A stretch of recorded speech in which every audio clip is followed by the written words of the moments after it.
Hello everyone, and welcome back to Triangle Strategy. My name is Tom, otherwise known as Titanium Legman. And today, today, we have some character stories to go over.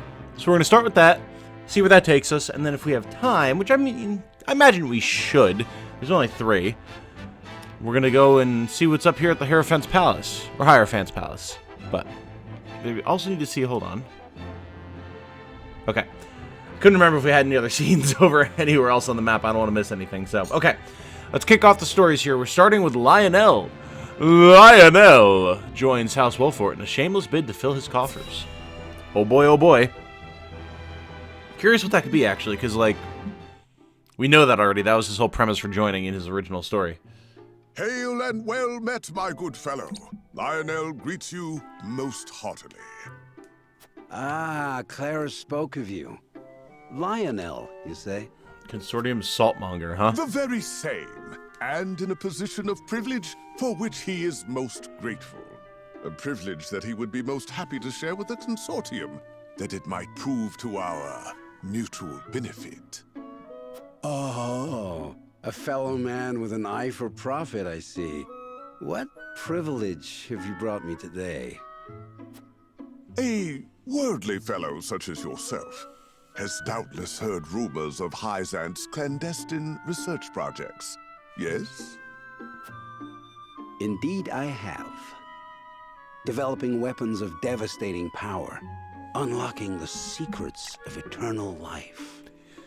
Yeah, I mean, we have heard a little bit about that as well. Like, there's the locked rooms in the Ministry of Medicine that Lila oversees, that she was adamant that we not try and get into.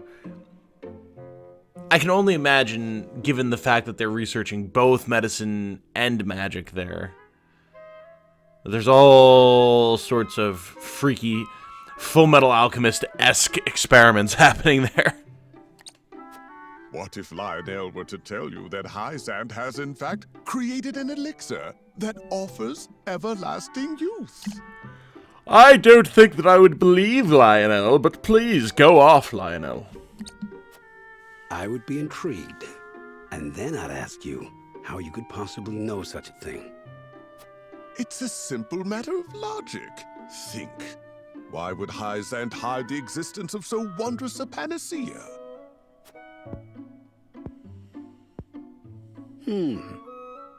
I suppose they'd want to keep such power to them and theirs. Just so. The only thing kings and nobles covet more than salt is life itself. My lord is no exception. What are you saying?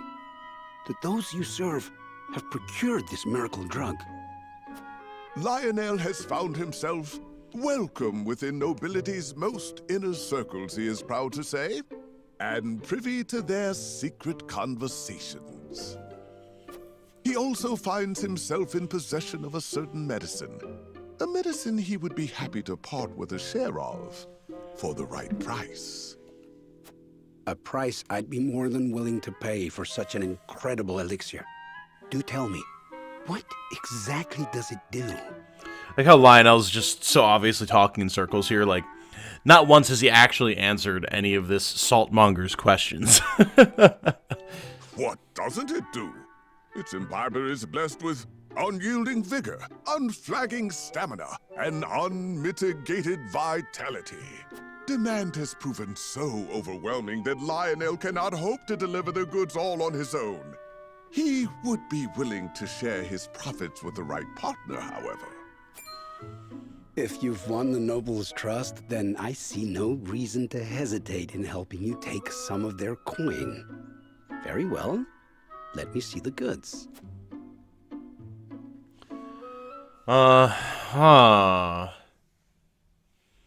Interesting.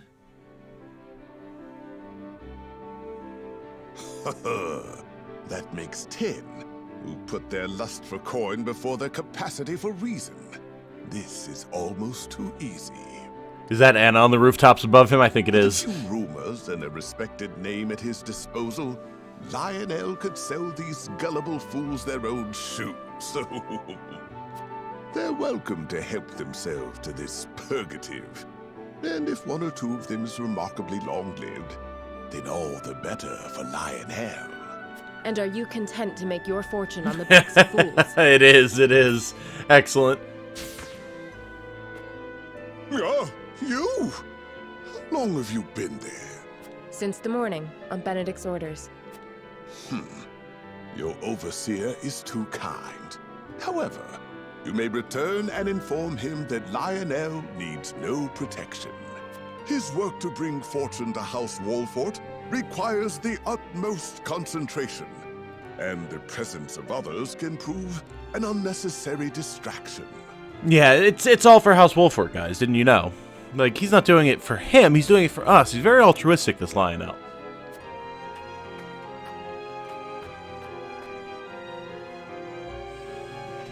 If he was a main character, I'd be worried about him getting us into trouble, but as it is, I can see he's going to be relegated to silly side stories and stuff, which I'm fine with. Nothing wrong with that. Alright, so Lionel's selling youth elixirs, quote-unquote. Very good. Izana, though she wishes to use her powers for good, Izana recounts their part in her tragic past. Oh boy. Yeah, we really don't know much about her at all. Like, we got some insight into Archibald immediately. Izana's just like, she's a shamaness. She can use really cool nature magic. That's about it. Let's see if we can fix that.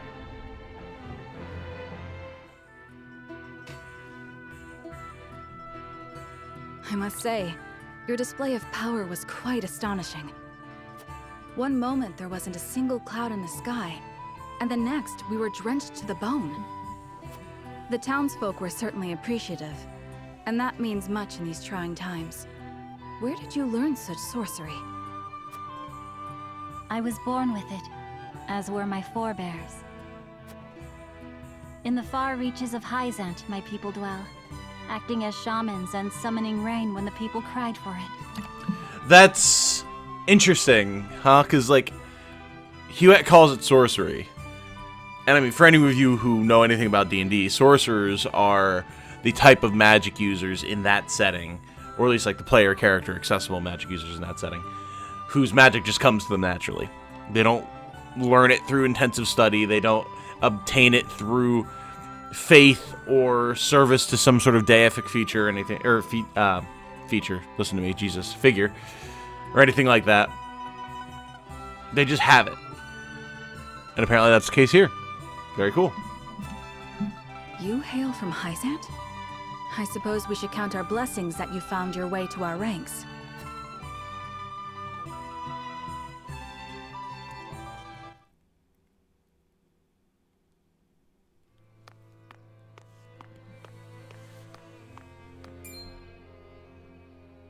Ah, so you're Izana.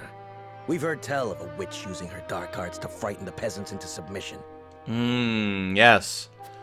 Rest assured, we shall conduct a thorough investigation into these rumors. In the meantime, your presence is requested at the Hierophant's palace. Rumors from whom? There are no dark arts being practiced here. And the people are not scared of me. I provide them rain when they require it.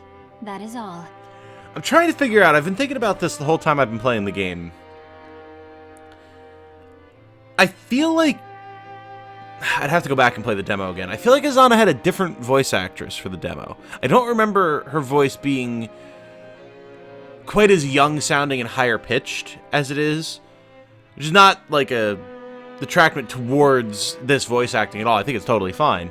But it just, I feel like I remember her having a deeper voice in the demo. I could just be completely misremembering. But that's been bugging me, and this scene in particular is driving that home for me. I don't know why. I'll check it out. Or, I mean, if you guys know and can just tell me, then cool, all the better, but... Quiet, witch. Save your remonstrations for the Inquisition. Oh boy. The Inquisition! Apparently Heisent is Spain today. Is this their investigation? My guilt was decided ere they laid eyes upon me. Perhaps they are threatened by the sight of the common folk huddled around your warming smile. Izana's lover. Okay. The goddess of salt is a jealous mistress, after all. and her subjects cannot well suffer another to be so adored. It is as you said. If you appear before the Inquisition, you will surely be found guilty, and the punishment will be grave. Then what recourse is left to me? If the tentacles of the Church can reach this far, then nowhere in Heisent is safe. The tentacles of the Church, huh? Interesting. Like, I don't think I've ever heard this concept phrased that way before. Like, the tendrils of the Church, or like the arms of the Church, or like the fingers, the hands. Never the tentacles. That makes me concerned. Like, that wording was chosen for a reason. It has to be. Maybe I've just been like delving too deeply into the worlds of Darkest Dungeon and things like that, but that makes me wonder if there's some sort of like weird occult underpinning to everything going on in Heisent. Like, that would be pretty dope if we found out that the Goddess of Salt was actually some like great old one, Cthulhu, Nyarlathotep-esque being. That would actually be a sick twist. The Bloodborne twist in Triangle Strategy. That would be super sick. You know what? I'm going to be hoping for that from now on. That's going to be pretty dope. We must flee our borders and go far from the gaze of the zealots. It will be just as we promised each other. We'll start a new life together. Guess that didn't go too well. Is that truly what you want? 'Tis hardly the new beginning we envisioned. That matters not. Only that it is ours. I feel that.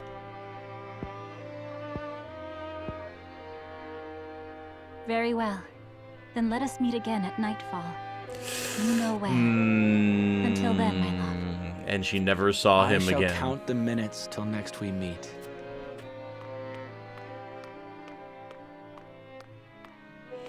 And she never saw him again.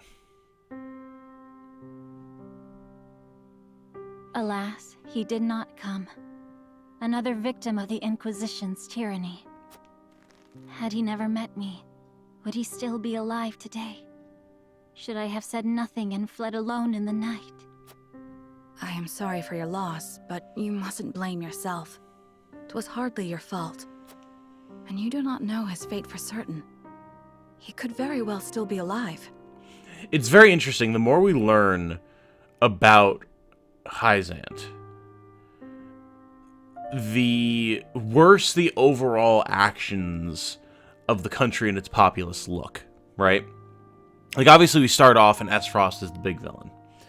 And they invade Glenbrook, and they kill the king, and depose the prince, and kill the other prince, and basically enslave Cordelia, and install her as a puppet ruler, and yada yada yada yada yada. The whole 9 yards that you guys have seen thus far. But at the end of the day, the sum total of their crimes is like dirty political backroom dealings, which include things like, you know, killing Dragon and whatnot, but fairly bog standard, I would say, in terms of underhanded backroom dealings. And then, like, invasion, you know, which is not good. Obviously, there's a lot of major problems with a country invading another country, especially in such an underhanded way as they did. But it's standard, you know? Then we look at Heisent. And Heisent seems all great on the surface.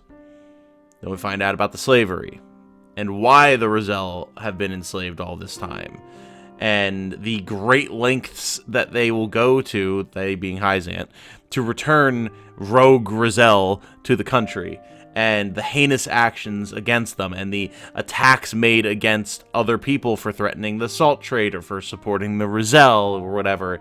Now we have inquisitions against anyone that could threaten the image of the goddess, and just all this crazy stuff. Like, the people who are forced into specific roles that aren't what they want to do. Like, it's the extreme opposite end of the spectrum from where Frost is, and Glenbrook lies in the middle, which, I mean, it makes sense.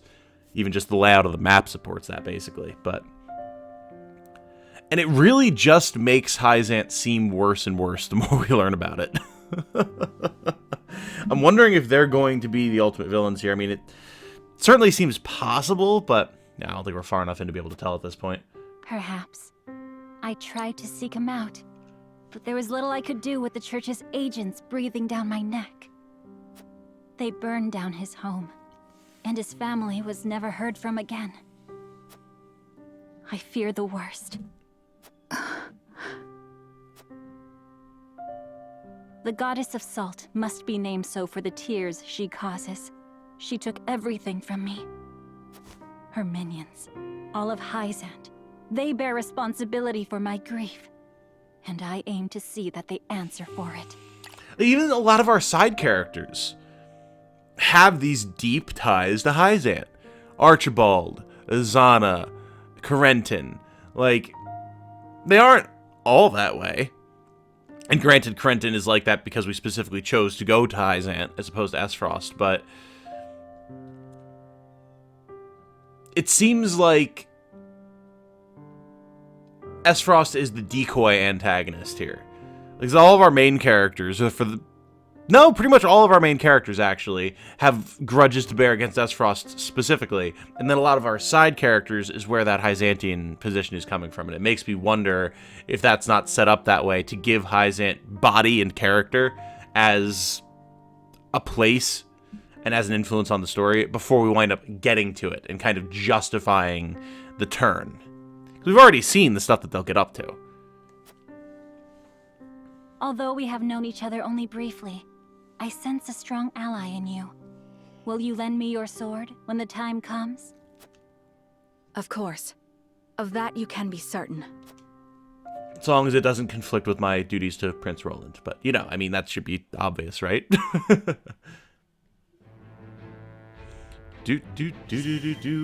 Okay. Gotcha. That was interesting. It was good to learn a little bit about Azana and gave us some more interesting insights into Heisent. Speaking of which, Medina, also from Heisent, also left because of their problems. I'm just saying, man. Medina pledged herself to House Wolfort, said she could save people regardless of the order of things. However,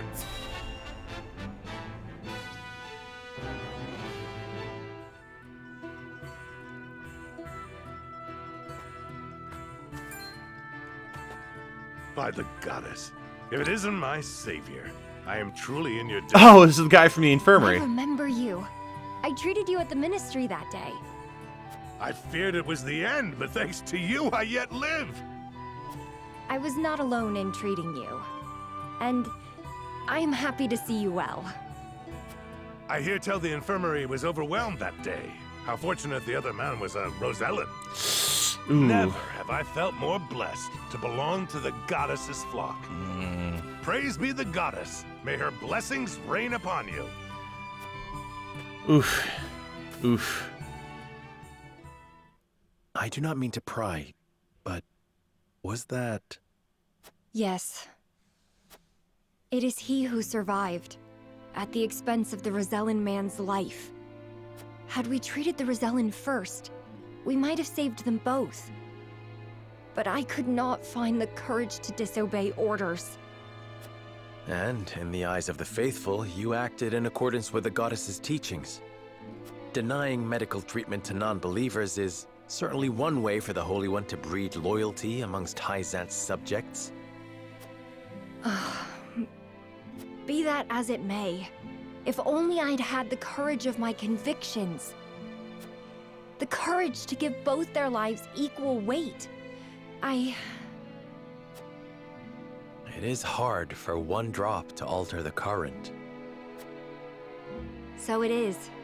Nevertheless, I wish to try. That's the thing, though, right? I think this is why she's made the right decision here, even though she feels guilty about it. We've seen what happens if you try to go against orders in Heisent, especially in a situation like that. If she subverted the authority of not just, like, her boss at the infirmary, the doctor, but then Minister Lila, when she came in, we wouldn't be talking to Medina right now. Medina would be dead. Or working the salt mines or something. it came at the cost of a Rosellan man's life, which is tragic.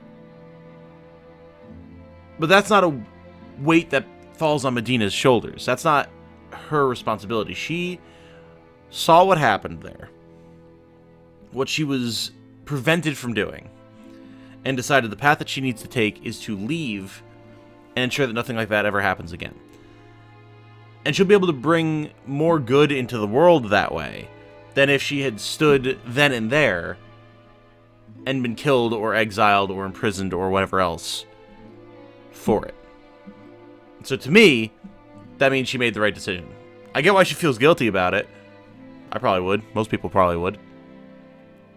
But I don't think she was in the wrong to, quote-unquote, not have the courage there.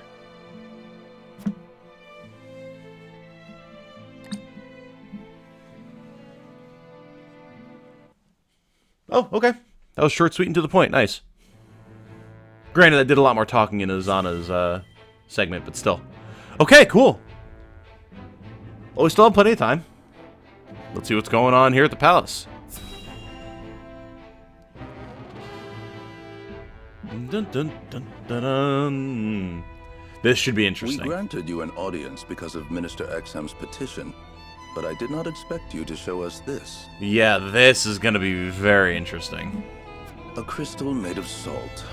How very fascinating. It certainly does contradict the doctrine here in our blessed land. Or it would, were it real. Yes. The classic, but this thing right in front of my eyes isn't real defense. Mm-hmm. Have you any proof that this was not created by magic or technology? Well, with all due respect, Minister, I have a question for you in return. Ooh, tell him, Benedict. What do you think of Frost and Glenbrook's decree to stop trade with Heisent? Mm-hmm. Yep. I think it nothing more than a threat. Neither would last very long without our salt. Gustadolf is no fool. Such an edict would not come without proper countermeasures in place.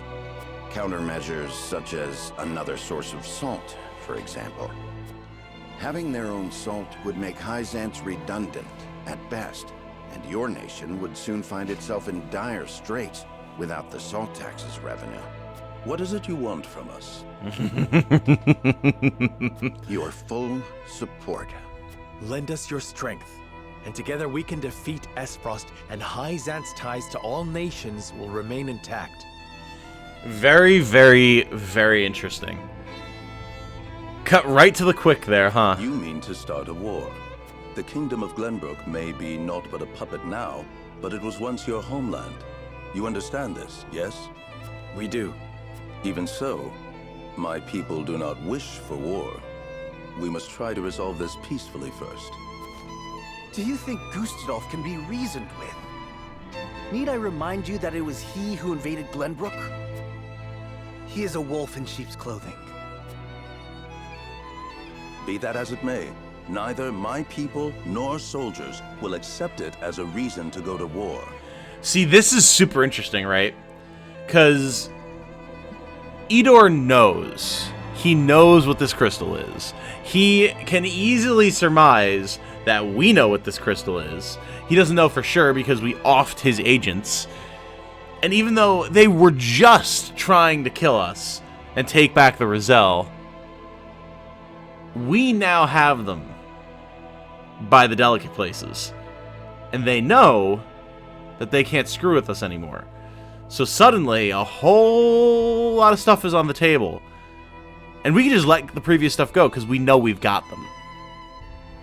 Super interesting. Also, can we just point out, Idor, who's just the Minister of Religion, he's not the Hierophant. Then I shall give you... Damn it. Give me the log. Give me the log. Be that as it may, neither my people nor soldiers will accept it as a reason to go to war. Not our people. Not the Hierophant's people. My people. A little bit of a Freudian slip there.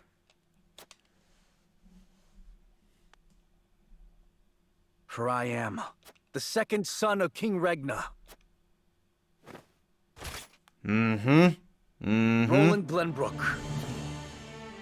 You live. There is no mistaking that face. Huh.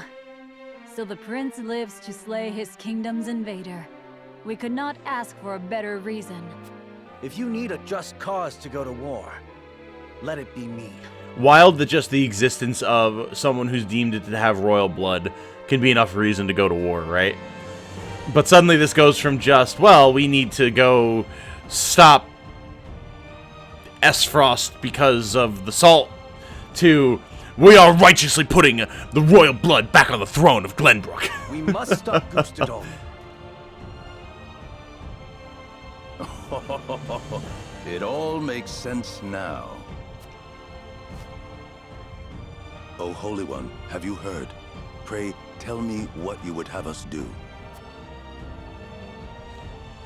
You see, there's no speech bubbles. There's no speech bubbles or anything that come off of that tent either. Like, even though we can't hear it, there's nothing. Wolfort, Prince Roland, heed the words of the Holy One. The holy state of Heisent stands with you. The Holy One would see you defeat Esfrost and restore peace to Norzelia. Our nation shall spare no effort in your fight against Gustadolf. From this day forth, we support Prince Roland as our commander, and Lord Serenoa as one of the Saintly Seven. Ah, we're still doing that, I see. Okay, okay. Slipping that in there, all sly-like. Still didn't agree to this.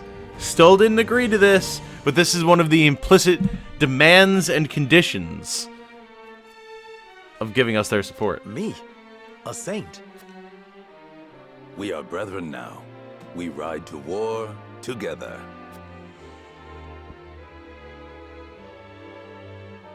Very, very, very, very interesting. And of course, at the end of the day, this still benefits Heisent because they still have us in their pocket. We secured Heisent's support, and you even got yourself named one of the Saintly Seven. We also received a signed document stating the Roselle in Wolfwood. Oh, okay, okay. Can't quite keep pushing that angle, can we? Also, can we talk about that door behind Anna? Oh my god. Oh god. This is the door through which Cthulhu is planning to manifest. Oh my god. Good going, lad. Oh, it is Benedict and Roland to whom we owe this victory. Everyone here has suffered so much on my behalf. My weakness and worthlessness have brought pain and misfortune to you all. And for that I must apologize. You've got nothing to apologize for. I already told you. House Wolfort's the sword and shield of the crown. I've decided that I must press forward. Even if it means crawling forth on my hands and knees. I ask for your support as always. I know I will need it. And you shall have it. I'm with you every step of the way, my lord. Is something the matter, Frederica? No. My apologies for worrying you. She's just obviously opposed to more war. That has been 100% against Frederica's MO from the jump, but what can you do? This is a war story after all. To battle! We take back Glenbrook with our own hands! We're not really a war story. That'd be like something like Band of Brothers, but a story with war as a central theme. Put it that way. Okay.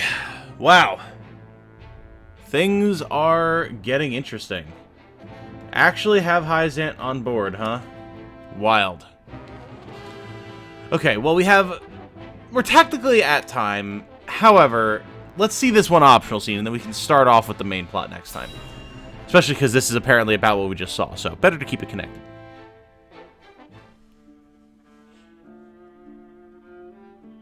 Did you know about this salt crystal exam? No. Neither did I know of Prince Roland's survival. I thought he had perished. You didn't know about the salt crystal, huh? I wonder how true that is, and how he means. Because obviously he saw about it before we came here, but beyond that he didn't know. Likewise. What did you make of the Holy One's decree? Heisent is a grand nation. but unfortunately not one blessed with a bountiful harvest of anything other than salt. Were we not able to trade, there is no doubt our nation would wither to naught. We've relied solely on salt for much too long, and that reality was made painfully clear to us. Harsh words, but true nonetheless. Do you think we can triumph over Esfrost? Mark my words, Minister Camsell. There is no fight Exham Marshal cannot win. Okay. Okay. Very, very interesting. Oh, it's you. The Holy One has ordered for us to deliver our Elfric to House Wolfort.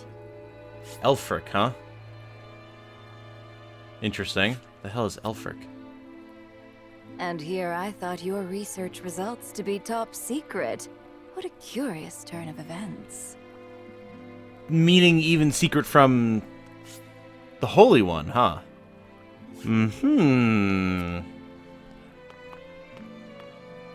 Perhaps the Hierophant determined it a good chance to test them in the field. They could easily sink an Esfrosti's ship or two. And yet I see not a trace of a smile on you. They, huh? Alright, what the hell is an Elfric, then? I never wanted to build weapons for war. Yet you don't think twice about toying with human life. How ironic. Also kind of ironic that she's whining about what she does and doesn't want to do. Meanwhile, we had an entire chapter where we were putting down her researchers for trying to flee with their research because they wanted to do what they wanted to do, not what they were ordered to do. Shit sucks when you're the one who's forced to deal with it, isn't it, Lila? How dare you?